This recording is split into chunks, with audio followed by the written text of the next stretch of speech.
Bonjour à toutes et à tous et bienvenue chez les Chroniques du Commandeur. Une nouvelle extension sort bientôt et c'est l'occasion de voir ensemble les cartes qui me semblent le plus intéressantes pour notre format favori. Je suis Ragun et voici mon top des généraux de l'extension L'Invasion des Machines pour le Duel Commandeur.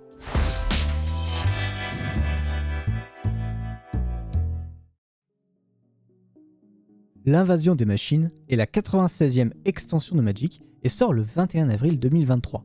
Ce set est riche en événements au niveau de l'histoire, avec de l'action sur de nombreux plans du multivers dont la trame même est modifiée. Quelques petits changements fondamentaux apparaissent avec ce nouveau set. Le numéro de collection sur les cartes passe à 4 chiffres, et la notion du nombre de cartes du set n'existe plus. Aussi, vous pouvez voir apparaître maintenant la rareté devant ce chiffre. Dans l'Invasion des Machines, on pourra également retrouver une série de cartes intitulée le Multiverse Legend, un peu comme les archives mystiques ou les rétro-artefacts, pour mettre en avant des personnages iconiques des différents plans. Avant de rentrer dans le vif du sujet, je vous invite à vous abonner à la chaîne et à activer la cloche si ce n'est pas déjà fait, cela nous aide énormément. N'hésitez pas non plus à lâcher le pouce bleu et à partager la vidéo si elle vous plaît. Et bien sûr, vous pouvez nous suivre sur les réseaux sociaux, Facebook et Twitter, ou encore nous rejoindre sur le Discord pour discuter avec nous de l'édition, des ajouts que vous avez prévus pour vos decks, ou encore poser des questions aux arbitres présents et jouer avec le reste de la communauté. Enfin, si vous souhaitez rejoindre l'association des Chroniques du Commandeur pour profiter de différents avantages, n'hésitez pas à consulter le lien Hello Asso en description pour nous soutenir encore plus et nous permettre de réaliser davantage de projets vidéo.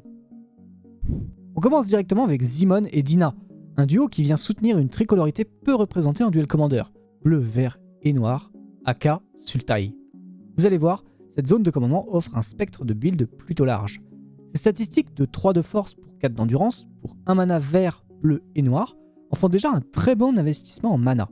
Elle passe le Bolt Check, indice classique dans le duel commandeur, à savoir si le général va résister à l'une des cartes emblématiques du format, la foudre. Et elle aide très bien à tenir le board par ailleurs. Si on s'attarde ensuite sur ces deux capacités, la première semble également plutôt pratique pour faire face aux stratégies les plus agressives. Piocher 2 cartes par tour semble être dans les cordes de Sultai, et le drain de 2 points de vie par tour devrait bien agacer un deck comme Feldon ou Karizev, mais également aider face à Yoshimaru. Sultai peut facilement jouer des cantrips, comme Contemplation ou Prédestination, mais également une bibliothèque sylvestre qui assure cette deuxième pioche à chaque tour. Sa deuxième capacité demande de sacrifier une créature et d'engager nos 2 héroïnes pour piocher une carte. Puis, si on le peut, poser un terrain engagé depuis notre main. On répète le procédé une fois supplémentaire si l'on possède au moins 8 terrains à ce moment-là. Un excellent général qui va vous permettre de ressortir votre bonne vieille âpre-fleur, mais également cette exécration de sens si familière et toute votre meilleure chair à canon de vos classeurs. Directement synergique avec la première, cette capacité favorise les stratégies aristocrates. Au global, le général ouvre des portes à tempo en jouant des créatures autonomes et un plan de jeu très bleu, où une créature comme Svilun viendrait sublimer nos commandants, ou des stratégies plus mid-range, recherchant un mélange de cartes de qualité plutôt axé vers le vert et le noir. Aristocrate aussi semble envisageable, tant des cartes comme Visionnaire Elf ou Sinistre Strix semblent profiter au plan de jeu. Qu'on pourrait pousser dans un domaine très combo même pour les builders les plus fous grâce à des cartes telles que le Bibelot de Pierre Nuage ou même le Signal d'Alarme. On continue sur les généraux à 3 mana qui ont un peu de potentiel et on arrive à ce duo comique, Fonche-Pied et Squee, de couleur Jund, rouge, vert et noir. C'est une 3-3 avec une endurance un poil faible, mais qui la compense très bien car en arrivant et en attaquant, elle va permettre de créer un jeton Saprobionte 1-1 qui modifie un petit peu les mathématiques. Le général n'est pas aussi ouvert en termes de stratégie, mais celui-ci nous rappelle bien vite son compère moins coloré, Grist. Les deux généraux sont plus qu'agréables à accélérer par le biais des itérations d'Elfes de la Noire à notre disposition, mais ensuite le plan de jeu semble changer. Fonche-Pied et Squee, c'est une créature capable de mettre un peu plus de pression à court terme tout en diversifiant des plays mid-range. Le duo donne ainsi accès à Vren et 6 ou Minskebu, mais également aux Défileurs du Chaos, des bombes rouges plus qu'oppressantes dans le format. Sa deuxième capacité permet, au prix de 4 mana dont un rouge, un vert et un noir, et d'un sacrifice de Saprobionte, de ramener notre duo increvable depuis le cimetière sur le champ de bataille, avec jusqu'à une autre créature à vitesse de rituel. Un bon moyen de gratter une partie au fur et à mesure, mais attention, les producteurs de Saprobionte en dehors de notre zone de commandement ne sont pas des plus alléchants, excepté peut-être le Trinax bourgeonnant. Il faudra donc bien réfléchir à comment utiliser cette capacité et les risques qui vont avec. Jund de midrange, c'est un archétype peu représenté que Fonche-Pied et Squee peut prétendre enfin supporter. Gagner de bonnes cartes comme le commandement de Colagan ou la vrille d'effroi pour interagir vend également du rêve. Le niveau du duo paraît tout de même moindre que celui de Grist, qui est une vraie plaie à gérer parfois, comparé à une créature. Avec Baral et Karizev, on se retrouve encore une fois avec une zone de commandement à 3 manas, mais celle-là n'est pas moins imposante que les deux autres, et c'est peut-être même le contraire. Général Izet, 2/4 pour 3 manas dont un mana coloré bleu et un mana coloré rouge, la pirate et le sorcier ont l'initiative et la menace.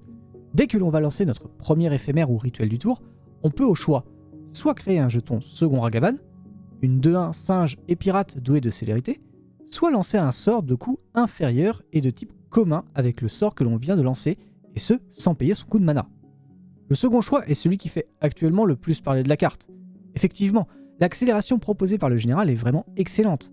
On la compare facilement à Casse-Fiole, déjà banni en tant que commandant pour sa capacité à oppresser l'adversaire assez violemment. Imaginez-vous jouant un flot soudain en tant que premier sort du tour pour son coup alternatif. C'est la porte ouverte à des gloutonneries telles que des sorts comme une vision ancestrale ou même une exclute gratuite. Un bon moyen également de ressortir des bonnes cartes de vos fonds de classeurs comme la trahison inévitable qui trouve enfin une maison potentielle pour être jouée en duel commandeur. Néanmoins, il ne faut pas négliger que ce lancement gratuit ne marche pas pour les sorts avec une valeur de mana égale ou supérieure à celle du premier. Il faut donc trouver un bon équilibre dans les coûts de mana et un bon équilibre dans les sorts joués. Un trop plein de contre-sorts ne sera pas bénéfique. Il ne sert à rien de jouer un contre-sort qui fait directement jouer un autre contre-sort, soyons clairs. De même, les rituels un peu trop coûteux ne font pas envie si l'on ne joue qu'une vision née du sérum derrière. Voilà ce qu'on sait.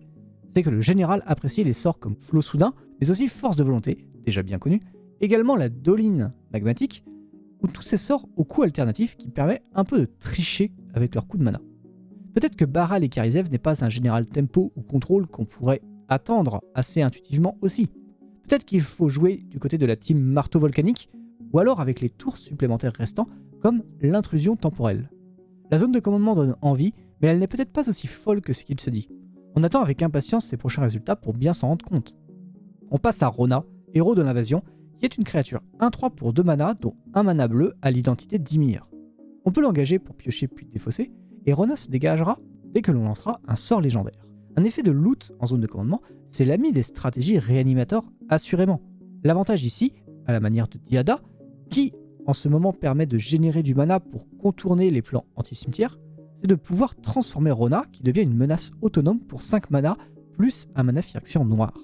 C'est alors une 5/5 piétinement qui, si elle a subi des blessures, exile au hasard une carte de la main du contrôleur de la source de blessure. On peut alors mettre en jeu un terrain exilé de cette manière, ou lancer la dite carte gratuitement. Il s'agit d'un bloqueur bien stressant, mais aussi d'un horrible attaquant qui dissuade les blocs et surtout les doubles blocs. Des contre-sorts, de la défausse, de grosses créatures et de quoi les réanimer. Plusieurs options classiques mais intéressantes pour un général qui ne vient pas révolutionner le genre, mais propose ici une option tout à fait viable pour jouer réanimateur dans les couleurs bleu-noir. Zurgo et Ojutai. L'orque et le dragon sont assez intrigants, il faut le dire. D'un coup de mana de 5 dont un bleu, un rouge et un blanc, la créature est d'une 4/4 vol célérité, possédant la défense talismanique le tour où elle arrive. C'est pour l'instant sympathique, mais pas forcément fou. Alors quoi ?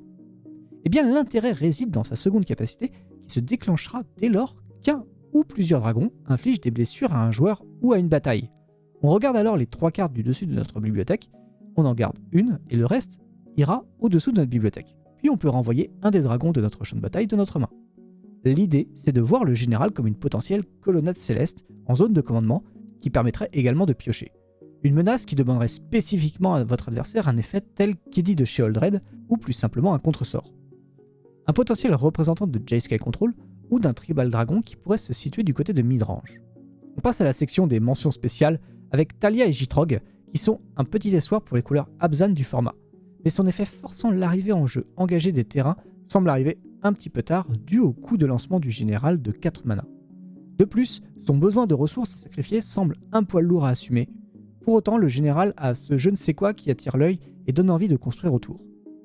Également une mention spéciale à Sidar Jabari de Zalfir, qui est un général avec l'éminence et qu'on sait être une mécanique très puissante en duel commandeur. Le général demande pas mal de support dans les éditions à venir pour autant. Le type chevalier est peu présent dans Magic, d'autant plus en remplaçant le rouge par le bleu dans ses identités de couleurs, et il souffre de la comparaison avec Raffine notamment. En l'état, le général semble manquer de soutien, mais peut-être qu'avec le temps, il nous prouvera le contraire. Et voilà, c'était ma sélection des commandants potentiels de l'édition Invasion des Machines. J'espère que vous êtes aussi pressés que moi de créer de nouveaux decks autour de ces commandants, ou d'autres. N'hésitez pas à laisser un commentaire pour nous partager les cartes que vous avez vues. On se retrouvera la semaine prochaine pour le prochain top qui sera consacré aux cartes du main deck pour le format Duel Commander. D'ici là, je vous fais de très gros bisous et je vous dis à très bientôt chez les Chroniques du Commandeur.